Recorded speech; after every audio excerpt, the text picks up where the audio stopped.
Hi hello friends, welcome back to my channel. Friends, ನೀವು ನೋಡ್ತಾ ಇದ್ರ all in one tips channel. Friends, ಇವತ್ತಿನ ವಿಡಿಯೋದಲ್ಲಿ ಕೆಲವೊಂದು ಯೂಸ್ಫುಲ್ ಟಿಪ್ಸ್ಗಳನ್ನು ತಿಳಿಸ್ತಾ ಇದ್ದೀನಿ. ಹಾಗೆಯೇ ವೇಸ್ಟ್ ಅಂತ ಬಿಸಾಕೋ ವಸ್ತುಗಳಿಂದನೂ ಕೂಡ ನೀವು ಹೀಗೆ ರಿಯೂಸ್ ಮಾಡ್ಕೊಳ್ಬೋದು. ಸೊ ಈ ಎಲ್ಲ ಟಿಪ್ಸ್ಗಳು ಗೊತ್ತಿಲ್ಲದೆ ನೀವು ತುಂಬ ಟೈಮ್ ಹಾಗೂ ಹಣನ ವೇಸ್ಟ್ ಮಾಡಿರ್ತೀರಾ. ಸೊ ಫ್ರೆಂಡ್ಸ್, ಬನ್ನಿ ಹಾಗಾದರೆ ತಡ ಮಾಡ್ದೇನೆ ಈ ಎಲ್ಲ ಟಿಪ್ಸ್ಗಳು ಯಾವುವು, ಅವು ಹೇಗೆಲ್ಲ ವರ್ಕ್ ಆಗುತ್ತೆ ಅಂತೇಳಿ ನೋಡ್ಕೊಂಬರೋಣ. ವಿಡಿಯೋನ ಎಲ್ಲಿ ಸ್ಕಿಪ್ ಮಾಡಿದೆ ನೋಡಿ, ಈ ಎಲ್ಲ ಟಿಪ್ಸ್ಗಳು ನಿಮಗೆ ಖಂಡಿತ ಯೂಸ್ಫುಲ್ ಆಗುತ್ತೆ. ಓಕೆನಾ? ಸೊ ಫ್ರೆಂಡ್ಸ್, ಬನ್ನಿ ಮೊದಲೇ ಟಿಪ್ ಯಾವುದಂತೇಳಿ ನೋಡ್ಕೊಂಡು ಬರೋಣ. ಮೊದಲೇ ಟಿಪ್ ಅಂದರೆ ಇಲ್ಲಿ ನೋಡ್ತಾ ಇರ್ಬೋದು, ಈ ರೀತಿ ತೊಗರಿ ಬೇಳೆ ಆಗಿರ್ಬೋದು, ಕಡಲೆಬೇಳೆನ ನಾವು ಡೈಲಿ ಯೂಸ್ ಮಾಡೋದ್ರಿಂದ ಸ್ವಲ್ಪ ಜಾಸ್ತಿನೇ ತೊಗೊಂಡು ಬಂದು ಸ್ಟೋರ್ ಮಾಡ್ತೀವಲ್ವಾ. ಸೊ ಇದನ್ನು ನೀವು 1 ವೀಕಿಂತ ಜಾಸ್ತಿ ಒಂದು ಬಾಕ್ಸಲ್ಲಿ ಹಾಕಿ ಸ್ಟೋರ್ ಮಾಡಿದಾಗ ಬೇಗನೆ ನುಸಿ ಸೇರ್ಕೊಳ್ಳೋದು, ಹೋಲ್ಸೆಲ್ಲ ಕ್ರಿಯೇಟ್ ಆಗೋದು, ಹಾಗೆಯೇ ಹಿಟ್ಟೆಲ್ಲನೂ ಆಗ್ತಾ ಇರುತ್ತೆ. ಸೊ ಆ ರೀತಿ ಆಗಬಾರ್ದು. ಇದು ಹೇಗೆ 1 ಮಂತ್ವರೆಗೂ ಫ್ರೆಶ್ ಆಗಿ ಇಟ್ಕೊಳ್ಬೇಕಂತೇಳಿ ತೋರಿಸ್ತಾ ಇದ್ದೀನಿ.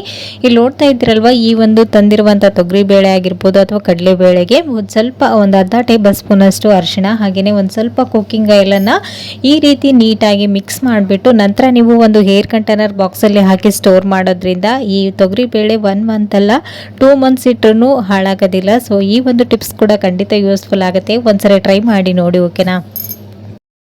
ಈ ಬೆಳ್ಳುಳ್ಳಿ ಮೂರ್ತಿ ಚಿಕ್ಕದಾದರೂ ಕೀರ್ತಿ ದೊಡ್ಡದು ಅಂತ ಹೇಳೋ ಹಾಗೆಯೇ ಈ ಬೆಳ್ಳುಳ್ಳಿ ತುಂಬಾ ಹೆಲ್ತಿಗೂ ಕೂಡ ತುಂಬಾ ಒಳ್ಳೆಯದು. ಹಾಗೆ ಅಡುಗೆಗಳಿಗೂ ಕೂಡ ಯೂಸ್ ಮಾಡೋದಲ್ದೇ ಇದನ್ನು ನಾವು ಮೆಡಿಸಿನ್ ಆಗಿನೂ ಕೂಡ ಬಳಸ್ಬೋದು. ಸೊ ಅದು ಹೇಗೆ ಈಗೆಲ್ಲ ವರ್ಕ್ ಆಗುತ್ತೆ ಅಂತೇಳಿ ತಿಳಿಸ್ತೀನಿ. ಇಲ್ಲಿ ನೋಡ್ತಾ ಇದ್ದೀರಲ್ವ, ನಾನು ಒಂದು ಸ್ಪೂನಲ್ಲಿ ಈ ರೀತಿ 2 ಟೇಬಲ್ ಸ್ಪೂನ್ ಅಷ್ಟು ಕೊಬ್ಬರಿ ಎಣ್ಣೆನ ತೊಗೊಂಡಿದ್ದೀನಿ. ಅದನ್ನು ಒಂದು ಸ್ವಲ್ಪ ಬಿಸಿ ಮಾಡಿಬಿಟ್ಟು ಇದರಲ್ಲಿ ಜಜ್ಜಿರುವಂಥ ಬೆಳ್ಳುಳ್ಳಿನ ಹಾಕಿ ಚೆನ್ನಾಗಿ ಬೇಯಿಸ್ಕೊಳ್ಬೇಕು.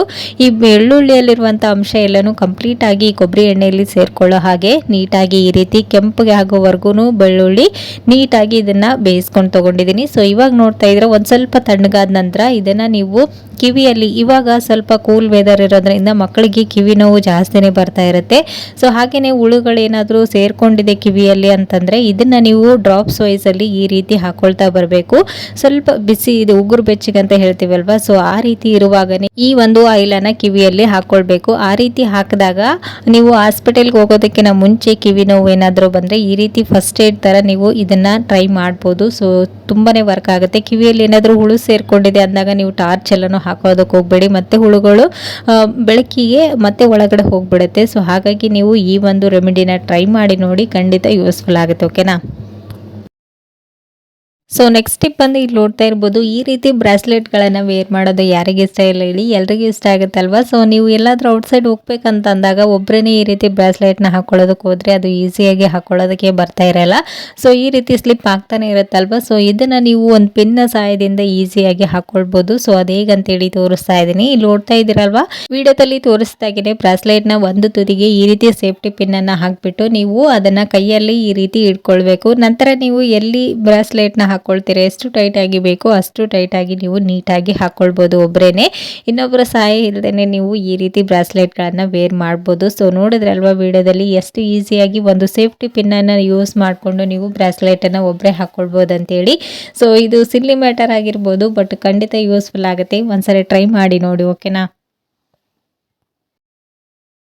ಸೊ ನೆಕ್ಸ್ಟ್ ಟಿಪ್ ಬಂದು, ಇವಾಗ ವಿಂಟರ್ ಸೀಸನ್ ಅಲ್ವಾ, ಸೊಳ್ಳೆಗಳು ಜಾಸ್ತಿ ಇದೆ. ಸೊ ಈ ರೀತಿ ಕಾಯಿಲ್ ಮೇಲೆ ನೀವು ಕಾಯಿನ್ಗಳನ್ನು ಇಡೋದ್ರಿಂದ ನೀವೇನೇ ಶಾಕ್ ಆಗ್ತೀರಾ. ಸೊ ಇದು ಹೇಗೆ ವರ್ಕ್ ಆಗುತ್ತೆ ಅಂತೇಳಿ. ಸೊ ಇಲ್ಲಿ ನೋಡ್ತಾ ಇದ್ದೀರಲ್ವಾ, ಈ ರೀತಿ ಕಾಯಿಲ್ಗಳನ್ನು ನಾವು ಹಚ್ಚಬೇಕಾದ್ರೆ ಸ್ಟ್ಯಾಂಡ್ ಬೇಕಾಗಿರುತ್ತೆ. ಸ್ಟ್ಯಾಂಡ್ ಇಲ್ಲ ಅಂದ್ರೂ ನೀವು ಈ ರೀತಿ ಒಂದು ಗ್ಲಾಸನ್ನು ಡೌನ್ ಮಾಡಿಬಿಟ್ಟು ಈ ರೀತಿ ಇಟ್ಟು ನೀವು ಈ ಕಾಯಿಲನ್ನು ಹಚ್ಕೊಳ್ಬೋದು. ನಂತರ ಈ ಕಾಯಿನ್ ಹೀಗೆ ವರ್ಕ್ ಆಗುತ್ತಂದರೆ, ನೀವು ನೈಟ್ ಟೈಮಲ್ಲಿ ಒಂದು ಕಾಯಿಲನ್ನು ಹಚ್ಚಿರ್ತೀರಿ. ಸೊ ಸಾಕಂತೇಳಿ ನೀವು ಅರ್ಧ ಕಾಯಿಲೇ ನಿಮಗೆ ಬೇಕಾಗಿರುತ್ತಲ್ವ. ಸೊ ಅವಾಗ ನೀವು ಎಲ್ಲಿಗೆ ಈ ಕಾಯಿಲ್ ಸ್ಟಾಪ್ ಆಗಬೇಕು ಅಲ್ಲಿ ನೀವು ಈ ಒಂದು ಕಾಯಿಲನ್ನು ಇಟ್ಟು ನೀವು ಹಾಗೇನೆ ಬಿಡೋದ್ರಿಂದ ಆ ಕಾಯಿನ್ ಬರೋ ಅಲ್ಲಿಗೆನೆ ಈ ಒಂದು ಸೊಳ್ಳೆ ಬತ್ತಿ ಉರಿಯುತ್ತಷ್ಟೇ. ನೀವು ಕಾಯಿನ್ ಇಟ್ಟಿರ್ತೀರಲ್ವ, ಅಲ್ಲಿಗೇನದು ಸ್ಟಾಪ್ ಆಗಿ ತಾನೇನೆ ಆರೋಗುತ್ತೆ. ಸೊ ಇದರಿಂದ ನೀವು ಕಾಯಿಲನ್ನು ಉಳಿಸ್ಬೋದು. ಸೊ ಈ ರೀತಿ ನೀವು ಈ ಒಂದು ಟಿಪ್ಸ್ನ ಟ್ರೈ ಮಾಡಿ ನೋಡಿ, ಖಂಡಿತ ಈ ವಿಂಟರ್ ಸೀಸನಲ್ಲಿ ಯೂಸ್ಫುಲ್ ಆಗುತ್ತೆ. ಓಕೆನಾ? ಸೊ ನೆಕ್ಸ್ಟ್ ಟಿಪ್ ಬಂದು ಇಲ್ಲಿ ನೋಡ್ತಾ ಇರ್ಬೋದು, ಈ ರೀತಿ ಪೌಚಲ್ಲಿರುವಂಥ ಶಾಂಪು ಆಗಿರ್ಬೋದು, ಕಂಫರ್ಟ್ಗಳನ್ನು ನಾವು ಅರ್ಧನೇ ಯೂಸ್ ಮಾಡಿ ಇನ್ನರ್ಧನ ಹಾಗೇನೆ ಬಿಟ್ಟಿರ್ತೀವಿ. ಇದನ್ನು ಟೈಲ್ಸ್ ಮೇಲ್ಗಡೆ ಹಾಗೇನೆ ಇಟ್ಬಿಡ್ತೀವಿ. ಆವಾಗ ಇದರಲ್ಲಿರ್ತಕ್ಕಂಥ ಶಾಂಪು ಎಲ್ಲನೂ ಚೆಲ್ಲಿ ವೇಸ್ಟ್ ಅಂತ ಬಿಸಾಕ್ತಾ ಇರ್ತೀರಲ್ವ. ಸೊ ಇದನ್ನು ನೀವು ಹೇಗೆ ಈಸಿಯಾಗಿ ಇಟ್ಕೊಳ್ಳೋದಂತೇಳಿ ತೋರಿಸ್ತಾ ಇದ್ದೀನಿ. ನೋಡ್ತಾ ಇದ್ದೀರಲ್ವ, ವೇಸ್ಟ್ ಅಂತ ಬಿಸಾಕೋ ವಸ್ತುಗಳಿಂದ ನೀವು ಹೀಗೂ ಕೂಡ ರೀಯೂಸ್ ಮಾಡ್ಕೊಳ್ಬೋದು. ಈ ರೀತಿ ನೀವು ಜಡೆಗೆ ಇಟ್ಕೊಳ್ಳುವಂಥ ಕ್ಲಿಪ್ಸ್ಗಳನ್ನು ಹಳೇದಾದರೆ ವೇಸ್ಟ್ ಅಂತ ಬಿಸಾಕ್ತಾ ಇರ್ತೀರಲ್ವ. ಸೊ ಅದರಿಂದ ನೀವು ಹೀಗೆ ರಿಯೂಸ್ ಮಾಡ್ಕೊಳ್ಬೋದು. ಸೊ ವಾಶ್ರೂಮಲ್ಲಿ ನೀವು ಈ ರೀತಿ ಶಾಂಪುಗಳು ಯಾವುದಾದ್ರೂ ಪೌಚ್ ಇರುತ್ತಲ್ವ, ಸೊ ಅದನ್ನು ನೀವು ಈ ರೀತಿ ಕ್ಲಿಪ್ಗೆ ಹಾಕಿ ಈ ರೀತಿ ಇಡೋದ್ರಿಂದ ಇದನ್ನು ನೀವು ಮತ್ತೆ ರಿಯೂಸ್ ಮಾಡ್ಕೊಳ್ಬೋದು. ಸೊ ಇದು ತೆಗೆಯೋವರೆಗೂ ಇದು ಕೆಳಗಡೆ ಬಿದ್ದು ಹಾಳಾಗೋದಿಲ್ಲ. ಸೊ ಇದರಲ್ಲಿರ್ತಕ್ಕಂಥ ಶಾಂಪನ್ನ ನೀವು ಮತ್ತೆ ರಿಯೂಸ್ ಮಾಡ್ಕೊಳ್ಬೋದು. ಕಂಫರ್ಟ್ ಆಗಿರ್ಬೋದು, ಶಾಂಪುಗಳಾಗಿರ್ಬೋದು. ಸೊ ನೋಡ್ತಾ ಇದ್ದೀರಲ್ವಾ, ವೇಸ್ಟ್ ಅಂತ ಬಿಸಾಕೋ ವಸ್ತುಗಳಿಂದ ನೀವು ಹೀಗೂ ಕೂಡ ರಿಯೂಸ್ ಮಾಡ್ಕೊಳ್ಬೋದು. ಸೊ ಈ ಒಂದು ಟಿಪ್ಸ್ ಖಂಡಿತ ಯೂಸ್ಫುಲ್ ಆಗುತ್ತೆ, ಒಂದ್ಸರಿ ಟ್ರೈ ಮಾಡಿ ನೋಡಿ, ಓಕೆನಾ.